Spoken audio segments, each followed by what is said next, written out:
here's the second update on my van build. By the way, it's probably about 9 or 10 o'clock at night, so the lighting is not real good. If y'all notice, some of the insulation is not there, some is there. All of the insulation that I previously put on the video up here in the ceiling fell down. The insulation that I put on the walls has just about all came off. So I had to figure a way to make all this stay up there. So what I did is I put these furring strips right here from the back all the way to the front. And when I put the insulation up, then I went ahead and put a block of insulation between the furring strip and the actual sheet to help hold it against the van so the adhesive would set. I think what happened is I got some moisture between the insulation where I'd sprayed the adhesive, and the moisture made everything turn loose. So one of the other things that I've done is tried to fill in some of these voids with spray foam insulation. That's actually stops right up there. And what I did was where the insulation had a gap in it, I just filled in the spray foam along the gap right there. This will all be trimmed off smooth. Excuse me. Where it will look more like this right here. What I'm trying to do is decrease the chances of thermal bridging. Now from the dome light coming this way is coming towards the front on the passenger side. I'm not going to put any foam in there because, as you can see, I have electrical wiring and I don't want to mess it up. And behind that black styrofoam is an airbag. This is the front standing up in the back of the cargo area. This is an above the cab storage area, which I think is awesome. So from this view you can see the seats, the cab, and the storage above it. So this is probably where I'm going to store things like pillows, clothes, seasonal clothing. That black styrofoam is another airbag. The string that's hanging right here excuse me, runs the entire length of the van, and it comes out in the back. The reason that that's there is after I get this built out, if I want to put in an electric line for something, then I have a way to pull it through without having to rip my wall completely off. This is just a sample of what the foam insulation does inside. All this will be trimmed off to where it is even. Then I will put just the regular insulation back up here and put a wall on it.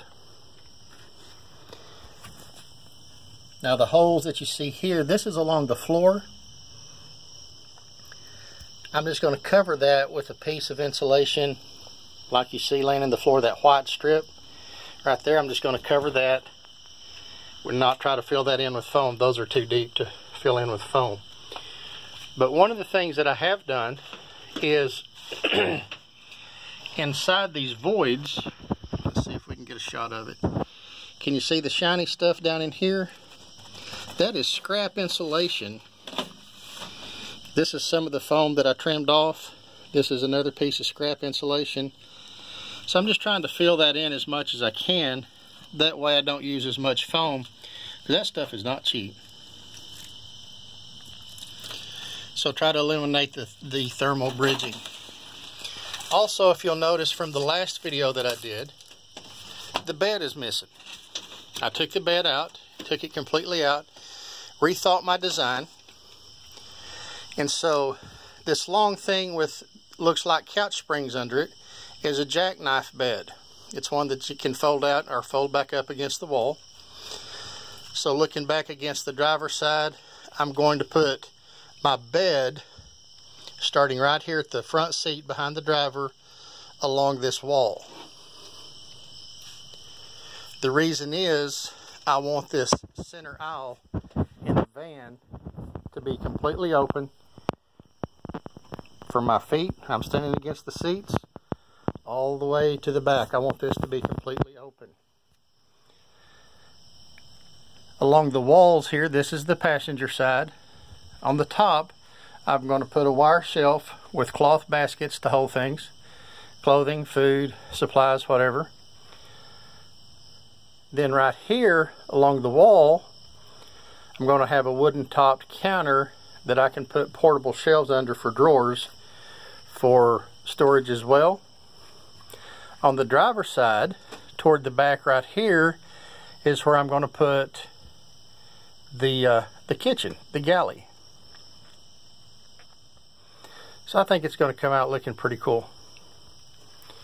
So anyway, just to give you guys an idea of how big this van really is. Hopefully y'all can see me. I'm standing straight up. So I've got plenty of room up here. I've got another 1/8 inch where my ceiling boards go. But this is a pretty good sized van. This is the same van that Winnebago builds their Class B motorhomes in. I am very, very pleased with it.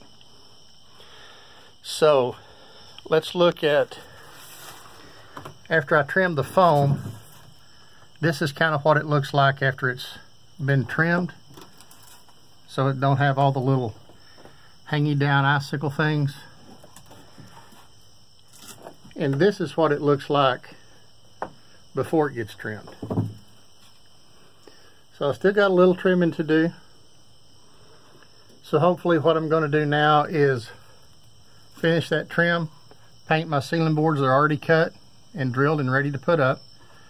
So I'll get those and get them put up. My ceiling's going to be a glossy white to reflect all the light inside here. I'm standing at the very back right now, and that's a shot toward the front. Can't really tell, the depth perception is not too good on this. But anyway, the ceiling's going to be glossy white. The walls are going to be a very, very, very light gray color. And I think it's going to come out looking pretty good. So, hope you guys enjoy. Thanks for watching. Like and subscribe.